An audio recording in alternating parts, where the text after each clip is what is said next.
if you had already created your first campaign, well done. You've taken the first step. Now, let's review again.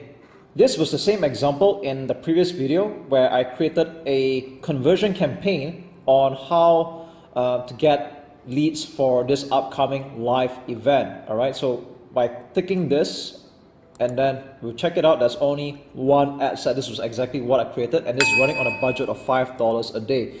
Now, the question is that you probably want to duplicate the ad set and target other types of interest, and that's okay. All right, a lot of people do that. It's quite normal to have multiple ad sets in one campaign. So in this campaign, we're targeting the real estate interest with mid-value goods. And let's just say you're going to target another keyword or detailed interest. All right, so here's how to duplicate the ad set and still target the same ads. So what do I mean by saying that? I'll show you in a while. And like I said previously, a lot of people make this mistake, and I'll tell you what that mistake is. Okay, so right now, just follow me on this and listen carefully. All right, what I'm going to do right now is I'm going to click on duplicate.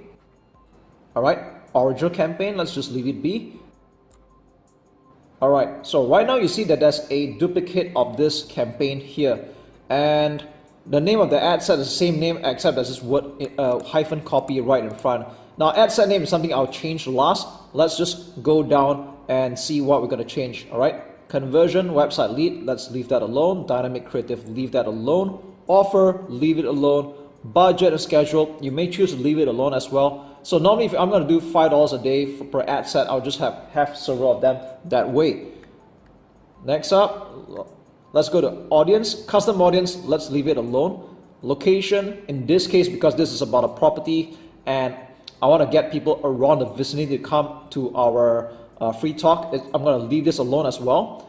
And age and gender and language, let's leave it alone. So the only thing that we're really going to change here is just the detailed targeting, and we're going to find another detailed interest.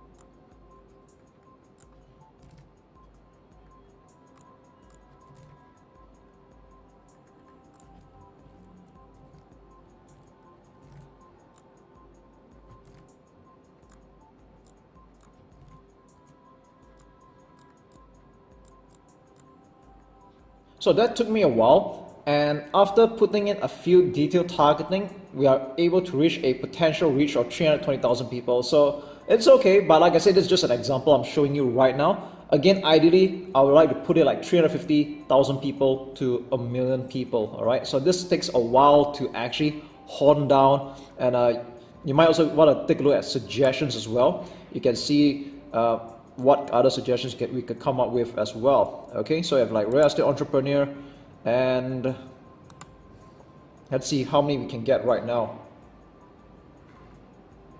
400,000 people. So by putting in a few of this data targeting, you can put in suggestions, and then Facebook will help make the suggestions for you, all right? So let's just say this is the data targeting that we want, and then what we're going to do is we're going to leave the rest alone. Edit placements, yep, everything except audience network. Conversion, 7 days click. So what 7 days click means is that if someone takes action after seeing the ad and goes to your website, but only takes action within the 7 days, then you will record the action as a lead. Okay, you can see how smart Facebook is, right? So let's rename this ad set to what it is right now. So I'm aware that there's a lot over here, so normally I just pick one of them. I'm just going with income property. Okay, so we've got potentially 400,000 people, and this is what the ad set is. So I'm going to click publish.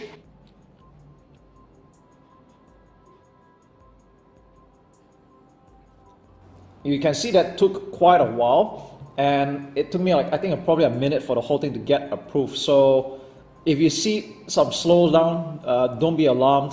I think Facebook is just heavy on the engine in the back office, so don't worry about it, okay? So right now, as you can see here, we already have 2 ad sets spending $5 a day each, and that is a total of $10 a day, all right? You can create more ad sets if you want, and that depends on your budget and your risk appetite, okay? Now, what's interesting is that this also has 3 ads in the ad set, and this is quite identical to the ads that I created earlier in the other video. So this might look very familiar to you. So you think we're pretty much done here, right? Not quite.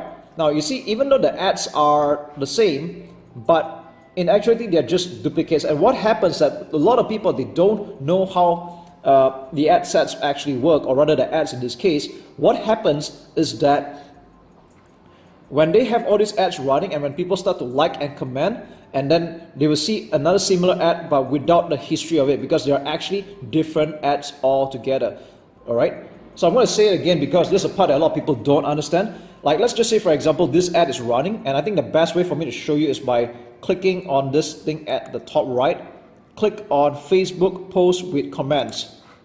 Okay, I'm going to show you something very interesting, and you'll understand why I'm very particular about it. And a lot of people, especially there's some social media agencies, they don't even know they were doing this, and it's kind of asinine if you think about it. Alright, so what I just did here is that I'm going to the other ad set, and I'm going to show you a very identical ad, because it's basically just a copy. Alright, so what you want to do is click on this window over here at the ad preview, and then select Facebook post with comments. Okay, so you can see here that these are same ads, right? They all look the same, right? But here's the problem. If you pay attention to this browser at the top, look at this post number. Okay, 1936006433156346. Okay, you can see that this is different. All right, this ends with 1630. This is 6346. You can tell that these are 2 different posts, even though they are the same. Okay, so what happens is that when you run ads and people comment, like, and share, that not only happens throughout time. All right, they might comment on this post and there's a history on it, but this ad will have nothing. All right, it's a different ad altogether, even though it looks the same. All right, so you can run ads for a long time, but you don't build up that social proof, and it's going to be a waste. Again, I know I'm not really the kind of guy who believes in getting a lot of likes just to get a sale, but if you're going to be paying that kind of money to have the ad run for a considerable amount of time, I think you will definitely want to build your social proof. So here's what you can do right now. I'll show you what you can do. Okay, so from now on, what we're going to do is that we're going to go to the original ad set you created, and it's this one, and go to ads. Let's start off chronologically from first image ad number 1, 2, and 3. So let's go to the first one, and we're going to click on this icon over here at the ad preview. Click Facebook post with comments. It'll open in a new tab. Let's do the same for the other one as well, and also the other one. Alright, so there's a total of 3. Here's what's going to happen. Okay, we're going to go back to this ad set. We're going to go to the second ad set that we had just duplicated. Alright, let's take this and go back to this one. Now we're going to go through this one by one. Let's go off with ad 1, image 1. Alright, so what we're going to do here is we're going to click on use existing post, enter post ID. Alright, there's no way you can select any of this past, what I call the post, by the way. It's not going to be accurate, so don't do that. Okay, now you're going to post the ID over here. So let's go back to the tab that we had just created. Select this post ID over here. Alright, copy, and then we're going to paste it here. Alright, click submit, and it's going to get updated. Alright, so even though it looks the same, but right now this post is the same as the other one, so we don't have to worry about duplicated ads from now on. Okay, in fact, this is just a one-off for this ad set, and when you duplicate this ad set again, you don't have to do that again anymore. Okay, you can be very sure by clicking back on this icon here next to the ad preview and see whether the post number is correct. Is this identical with this one? Yes, it is. So I'm jumping 2 different tabs right now, and they are the same ad post. That's just wonderful. Alright, saved you some trouble over there. Let's go to image number 2. Let's do the same thing. Alright, click on use existing post, enter post ID, and then let's look for this post here. Alright, that's the correct one. Let's copy this copy this code over here after post, paste it here, submit, and we're done with this one. Okay, let's just click publish for this, and let's do the same thing for the third and the last one. You will do this the same for any number of ads you create, and like I say, after this ad set, if you duplicate it again, you wouldn't have that problem anymore. Alright, I think you figured out third time's a charm. Let's do it. Copy the post link up here with these numbers. Alright, go back here, click use existing post, and the post ID, paste it, submit. Okay, that's all there is to it. This is how you can quickly and accurately duplicate your ad sets without creating multiple different types of ads. And like I said, that's just not really a smart way of going about doing it, and I've just saved you some trouble over there with social proof. And that's all there is to it.